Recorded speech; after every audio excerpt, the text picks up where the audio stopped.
कहानी की शुरुआत में हमें एक फैमिली को दिखाया जाता है जो हंसी खुशी अपनी जिंदगी गुजार रहे होते हैं, लेकिन उन्हें पता नहीं था कि कुछ ही मिनट बाद उनके साथ कुछ ऐसा होने वाला है जिसके बारे में सोचने से भी डर लगता है। जब पति पत्नी अपने बातचीत में मसरूफ थे, तभी अचानक उन्हें बाहर से लोगों की चीखने चिल्लाने की आवाजें सुनाई देने लगती हैं। जब वो दोनों घर से बाहर निकले तो उन्होंने देखा कि बाहर लोगों के बीच हलचल मची हुई है। लोग अपने अपने घरों को छोड़कर भाग रहे थे, जैसे कुछ बड़ा होने जा रहा हो। जेसन और बेथ ने देखा कि हमारे पड़ोसी भी घबराए हुए जल्दी जल्दी अपना घर खाली कर रहे हैं। जेसन ने पड़ोसी से पूछा कि आखिर वजह क्या है, तुम लोग क्यों घर छोड़कर जा रहे हो?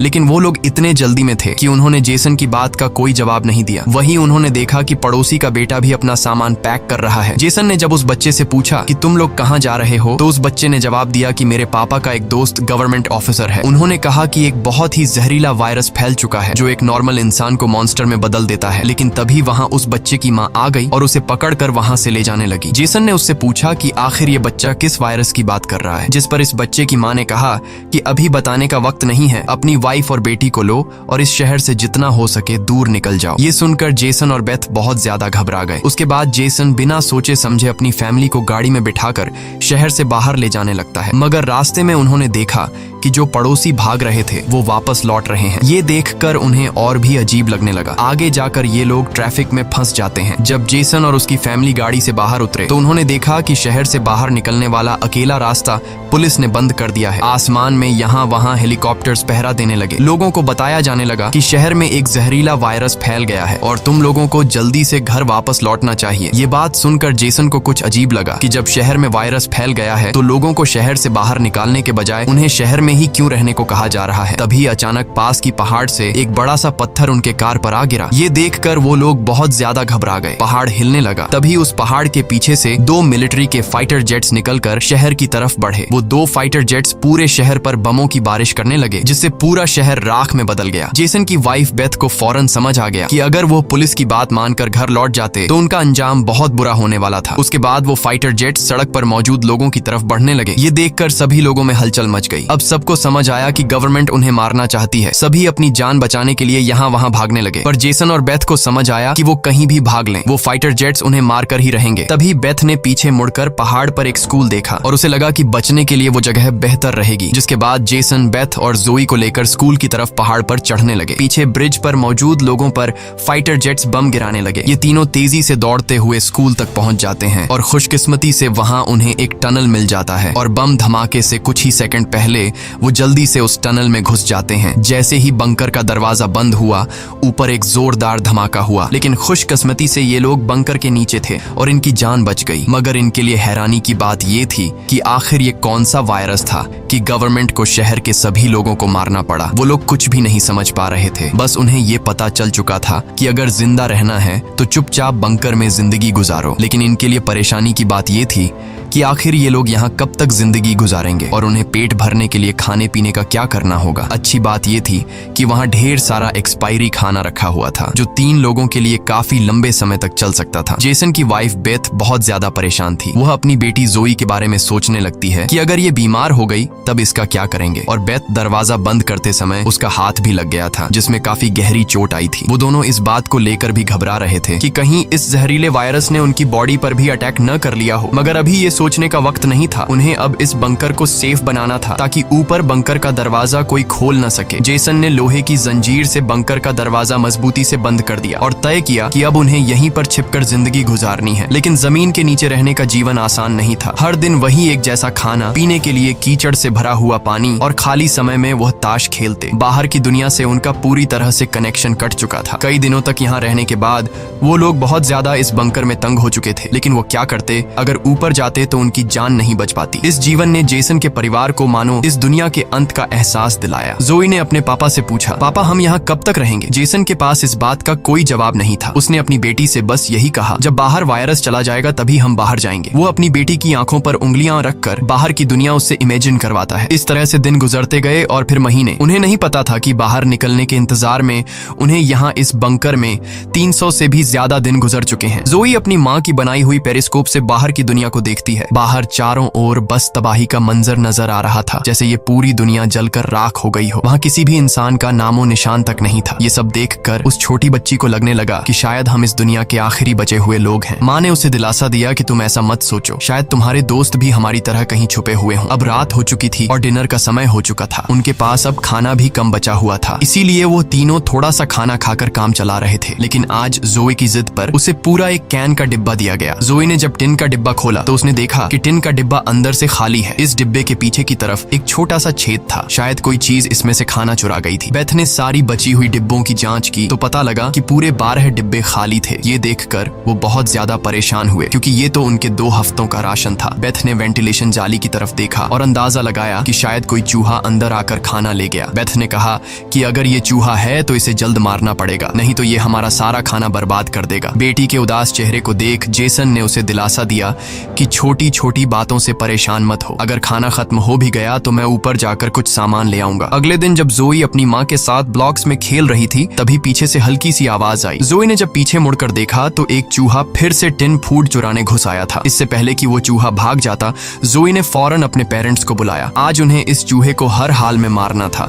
जेसन गुस्से में चाकू निकालकर उसे टुकड़े टुकड़े करने के लिए आगे बढ़ा, लेकिन वो छोटा सा चूहा बहुत तेज निकला। वो जेसन के वार से खुद को बचाते हुए निकल भागा और टेबल पर रखी लालटीन को भी गिरा दिया। जैसे ही वो अपने बिल में घुसने वाला था तभी बेथ ने अचानक झपटा मारा और चूहे को मार दिया। वो सब चूहे को मारने की खुशी मना रहे थे कि दूसरी तरफ लालटीन के गिरने से धीरे धीरे आग बढ़ने लगी। जेसन दौड़कर उस लालटेन को बंद करने लगा, लेकिन वो लालटेन बहुत गर्म था, जिससे जेसन का हाथ जल गया और लालटीन का शीशा फटने पर पूरे टेबल में आग लग गई। बेथ ने पर्दा फाड़कर आग बुझाने की कोशिश की। जेसन ने नल से आधी बाल्टी पानी निकालकर उस आग पर डाला। जैसे तैसे करके उन दोनों ने उस आग को बुझा लिया, लेकिन खतरा अभी टला नहीं, बल्कि अब उनके लिए और भी मुश्किल बढ़ने वाली थी, क्योंकि आग तो वो लोग बुझा चुके थे, मगर आग से निकलने वाले धुएं ने पूरे बंकर को धुएं से भर दिया था और वह धुआं धीरे धीरे वेंटिलेशन जाली से ऊपर की तरफ निकल रहा था। ये देखकर वो सब घबरा गए, क्योंकि ये धुआं उनका वहां होने का ठिकाना जाहिर कर रहा था। अब सब लोग सांस रोककर बैठे थे। जेसन ने कहा कि शायद रात का अंधेरा धुएं को छुपा लेगा और किसी को हमारे ठिकाने के बारे में पता नहीं चल पाएगा। वो तीनों डर के साए में पूरी रात जागते रहे। अगली सुबह उन्होंने खुद के तसल्ली के लिए पेरिस्कोप से बाहर झांक कर देखा तो उनके पैरों तले जमीन खिसक गई। उन्होंने देखा कि बाहर तो पूरा धुएं का गुब्बार उठा हुआ था। ये देखकर उन लोगों की बेचैनी बढ़ने लगी। उन्हें पूरा यकीन हो गया था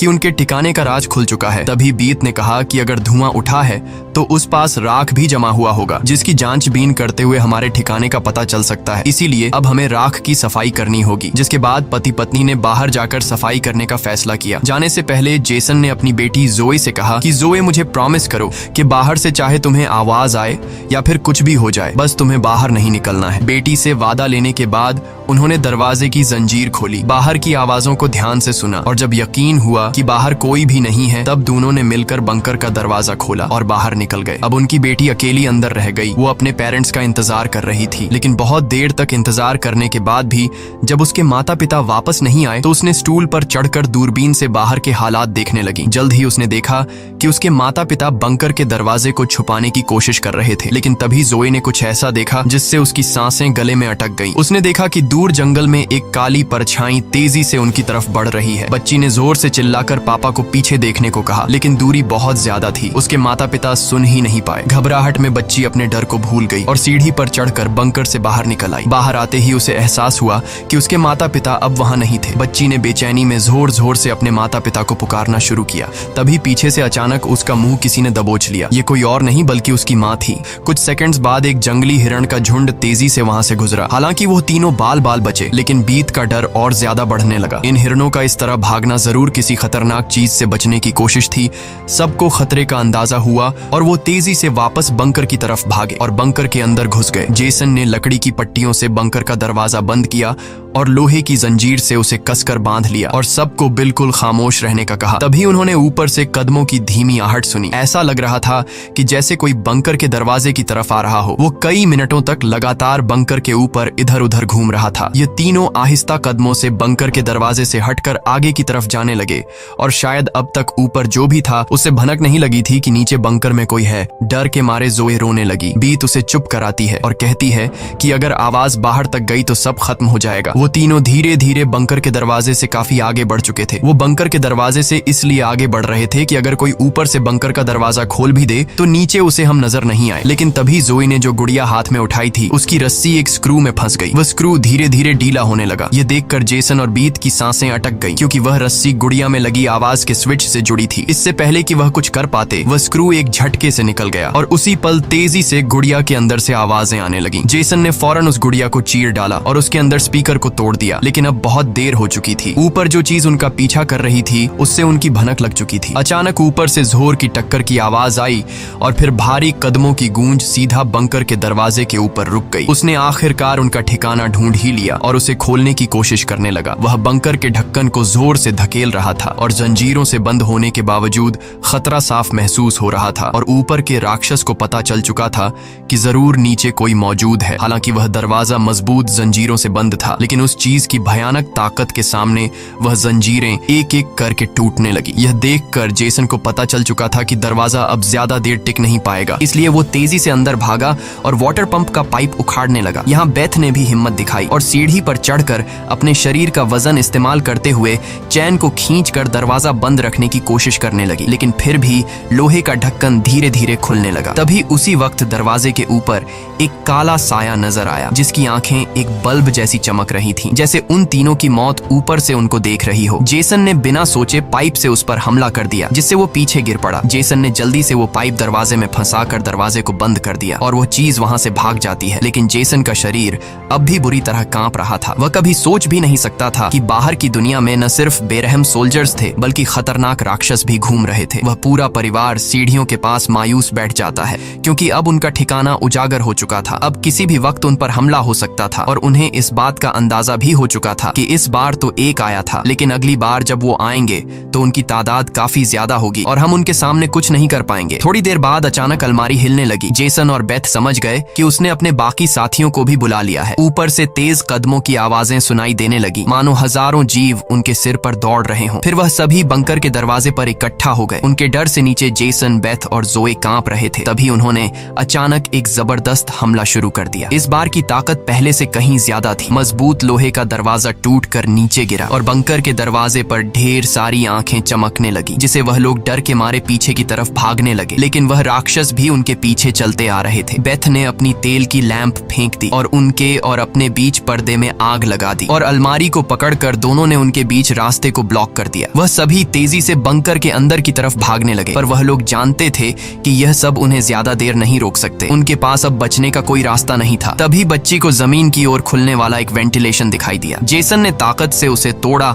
और पूरी जान लगाकर अपनी पत्नी और बेटी को बाहर की ओर धकेल दिया। लेकिन जब खुद बाहर निकलने की कोशिश की तो तंग जगह के कारण वह अटक गया। दूसरी तरफ राक्षस उसकी ओर बढ़ रहे थे। अब जैसे तैसे करके जेसन को यहाँ से निकलना था। उसे कोई दूसरा रास्ता नजर नहीं आया, इसलिए उसने अपने कंधे की हड्डी तोड़ डाली, जिससे वह दर्द से चीखने लगा। पर जल्दी से वह खुद को संभालकर वेंटिलेशन में घुस गया। बेथ बिना समय गवाए पूरी ताकत से जेसन को बाहर खींचने लगी। जेसन जैसे ही बाहर निकलने ही वाला था, तभी एक विशाल जीवी ने आकर जेसन के पैर को पकड़ लिया। जेसन समझ गया कि अब उसका बच पाना नामुमकिन है। अब भाग निकलने की कोई उम्मीद नहीं थी। जेसन ने अपनी पत्नी से आंखें मिलाते हुए कहा कि जो भी हो जाए जोए को कुछ नहीं होने देना, और अगले ही पल वह राक्षस उसे बंकर में खींच लेता है। लेकिन जेसन बंकर में राक्षस से डरने के बजाय उनसे कहता है कि आओ देखता हूँ तुम में कितना दम है। बेथ और जोए ने जब नीचे देखा तो बंकर में से तेज चीखने की आवाजें आ रही थीं। बेथ समझ गई कि उसका पति उन्हें भागने का समय देने के लिए लड़ रहा है। वह दर्द में भी अपनी बेटी को लेकर वहां से निकल पड़ी और राक्षस से बचते हुए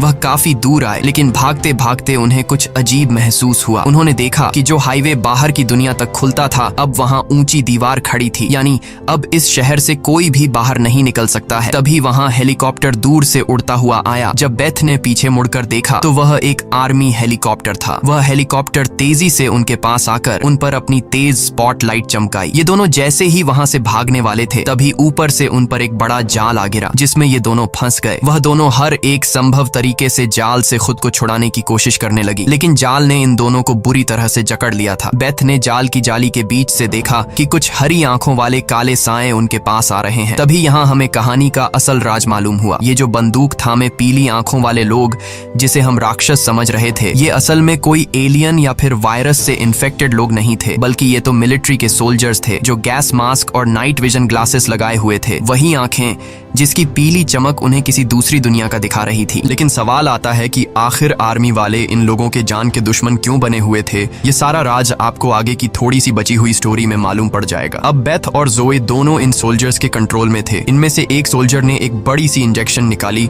और दोनों के गले में बारी बारी से चुभा दी। जब इनके ब्लड को टेस्ट किया गया तो पता लगा कि ये दोनों भी जहरीले वायरस से इन्फेक्टेड हैं, जिसका मतलब कि ये दोनों इस धरती के लिए एक खतरा हैं, यानी अब इन्हें मार दिया जाएगा। असल में जब वायरस पहली बार फैला था तभी इस छोटे से शहर के कई लोग इसकी चपेट में आ चुके थे। ये वायरस हवा से फैलता था और ये वायरस एक इंसान से दूसरे इंसान को बहुत ही जल्दी लग जाता। इन्फेक्टेड लोग खुद भी नहीं जानते थे कि वो बीमार हैं और गवर्नमेंट के पास इस वायरस को रोकने का कोई एंटीडोट नहीं था। इन्फेक्टेड लोगों को मारने के अलावा गवर्नमेंट के पास दूसरा कोई रास्ता नहीं था। बेथ रो रो कर कहती है कि प्लीज मेरी बच्ची को जाने दो। जब बेथ ने देखा कि ये सोल्जर्स उसकी छोटी बेटी को भी नहीं छोड़ने वाले तो वो पूरी तरह गुस्से में आ गई। उसके चेहरे पर काले निशान उभरने लगे, लेकिन इससे पहले कि वो कुछ कर पाती एक सोल्जर की गर्दन से खून का फव्वारा फूट पड़ा। वो कोई और नहीं बल्कि मौत से लौट कर आया जेसन था। दरअसल बंकर में जेसन मरा नहीं बल्कि वहां वो खुद पर कंट्रोल खोकर वहां सभी सोल्जर्स को मार डाला। उस वक्त वो बहुत ज्यादा गुस्से में था। चेहरे पर काले निशान और आंखें गुस्से से लाल थीं और उसके जिस्म की ताकत कई गुना बढ़ चुकी थी